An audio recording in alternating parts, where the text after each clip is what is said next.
Hey everyone, in this video I'm going to be teaching you how to get fast at 4x4.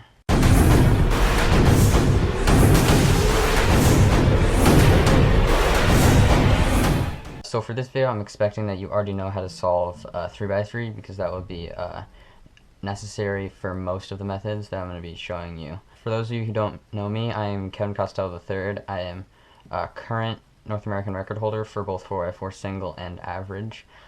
With a single time of 27.36 and average time of 32.45. So the 4x4 is the next biggest cube up from the 3x3, and it's when you start to see some big cube properties that'll come up as when you keep going up and up to cubes bigger, like 5x5, 6x6, 7x7, and so on. So this is when you're going to start to see big cube properties, but it's still pretty different from most of the big cubes. So it's kind of in its own category. It's not quite a big cube, but it's not really a 3x3. So the three 4x4s I would personally recommend would be the Moyu Osu, the Moyu Weisu, and the Shengshao version 5.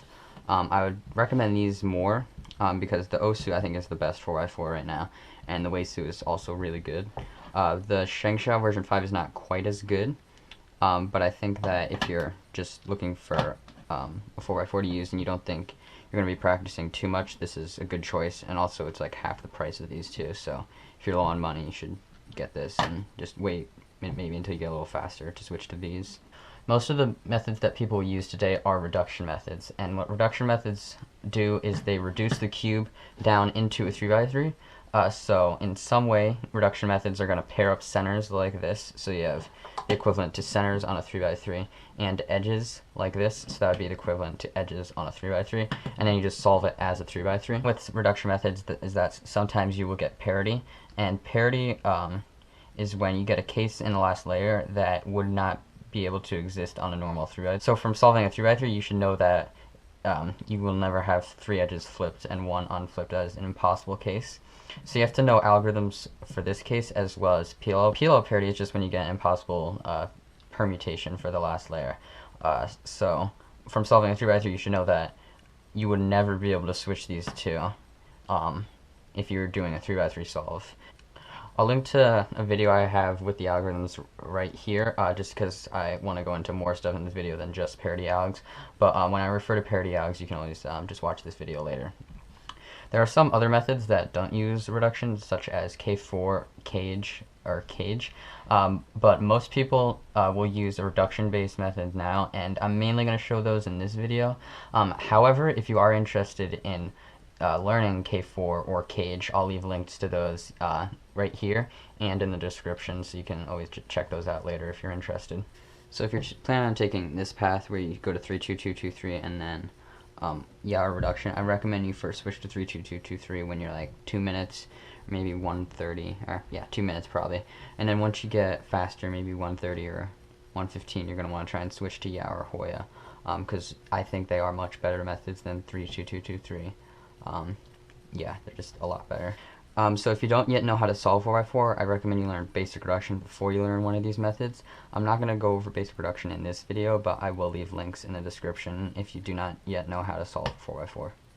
Okay, so the first method I'm going to show is 3, 2, 2, 2, 3. And now the first method in first step in 3, 2, 2, 2, 3, just like for basic reduction, is to get the centers. So once you have the centers, the edges is really where this becomes different from basic reduction. So the first step is to slice over by either doing a U or a U prime. I personally do U. It doesn't matter if you use U prime now. And now you're going to look at this edge. So in this case it's the green and red edge. And now you try and find the edge that goes with this, which just happens to be right here because they're the same colors. And now you're going to place this edge in so it's across from that edge. So when you slice back, it will build that edge.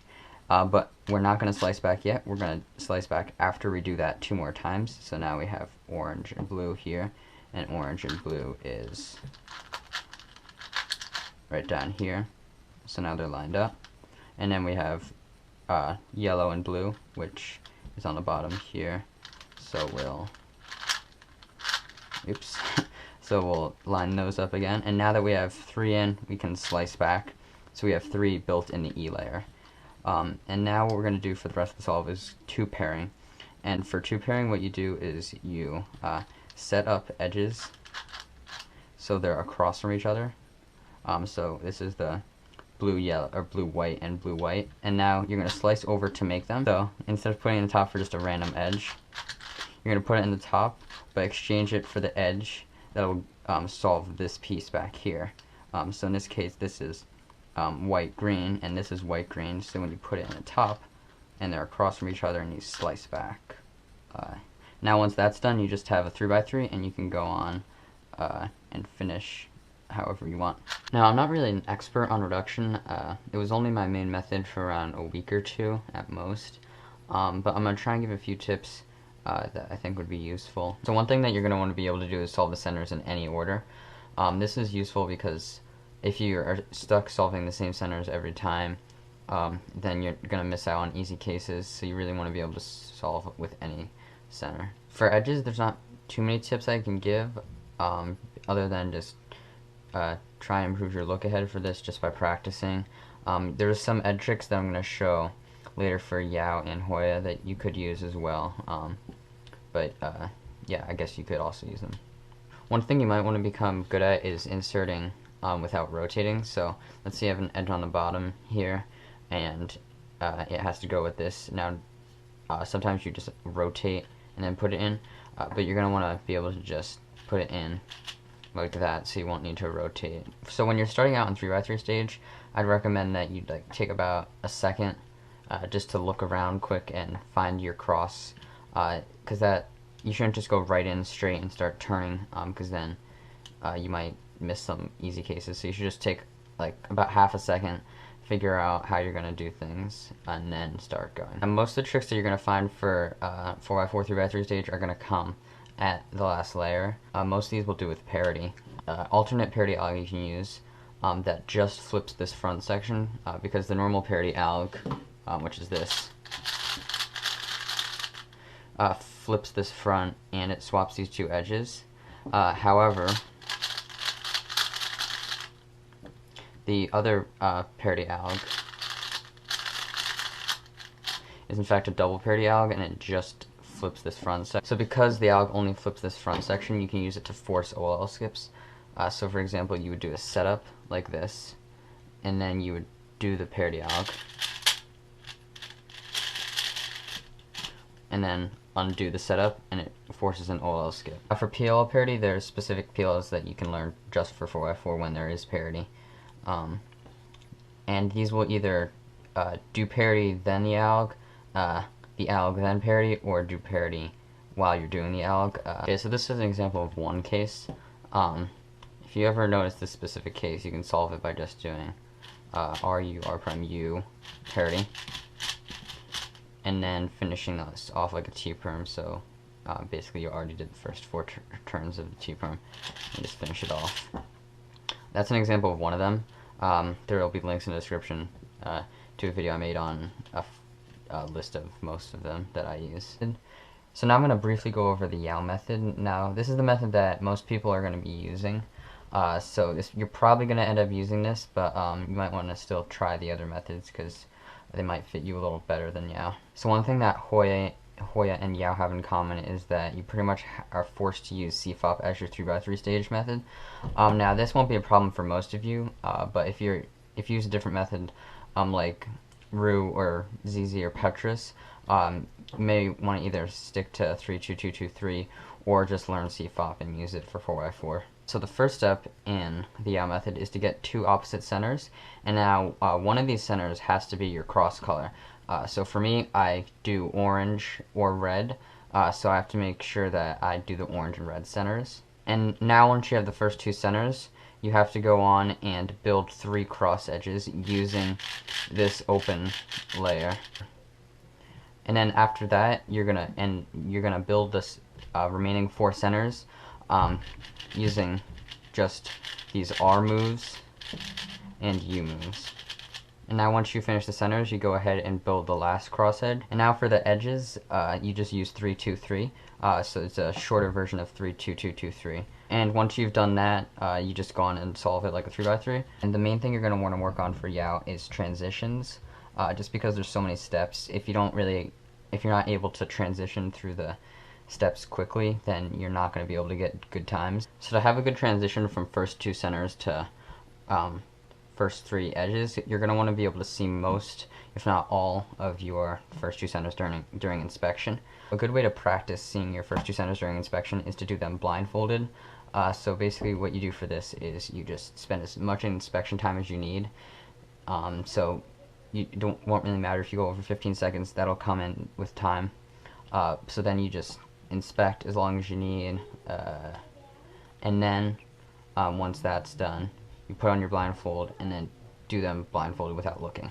So being able to do the first two centers during inspection will help your first three cross edges, because you're not really going to have to look at your centers while you're solving them, so you can start looking around for all those orange, or for most people it'll end up being white edges. For first three edges themselves, the main thing is just to do some untimed solves to figure out the best way to solve each pair.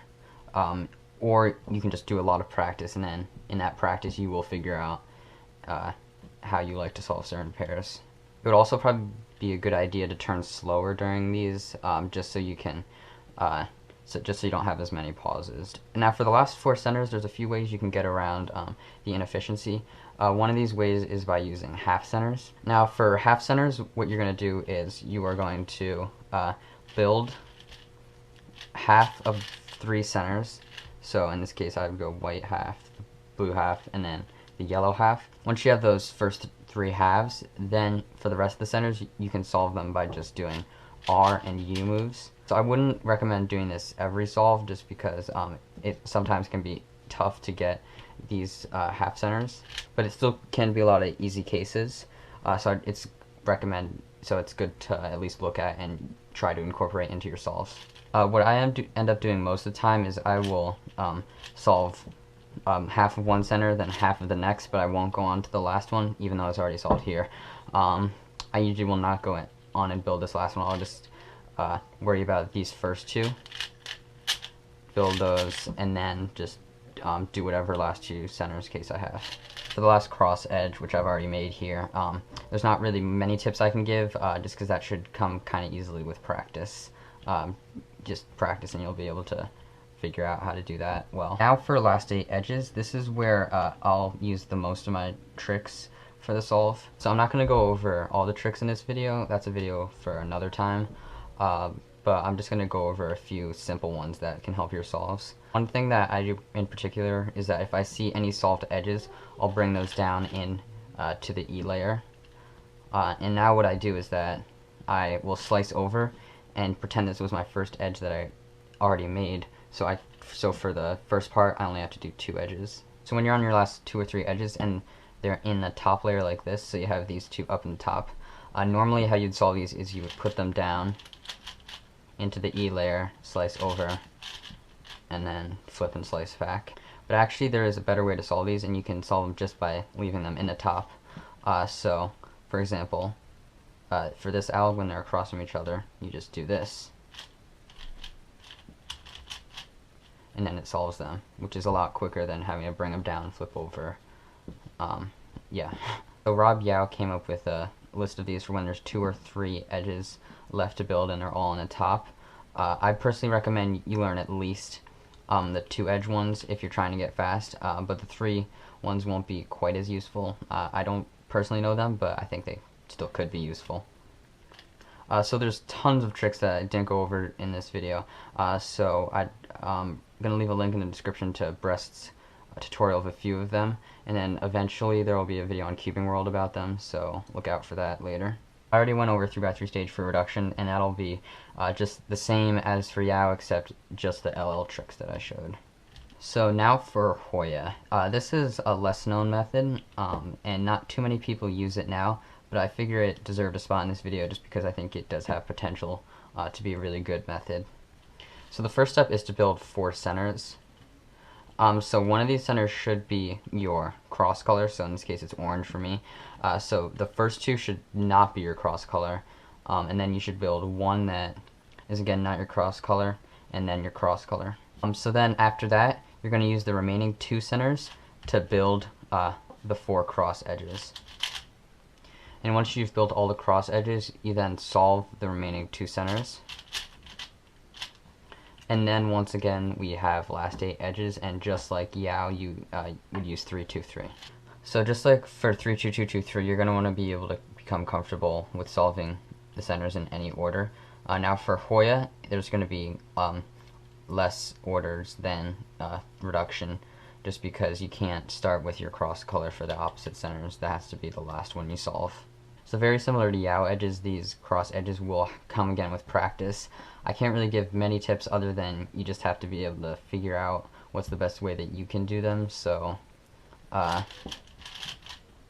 really just do some like slow solves and figure out very efficient ways that you can do them, and then that will help you get faster. I know I've already gone over last 8 edges for Yao, so you're just going to do them just like Yao. So yeah guys, thanks for watching. Most of the things I talked about will be linked in the description, so you can go check those out if you're looking for a more in-depth tutorial of those. And yeah, see you guys next season.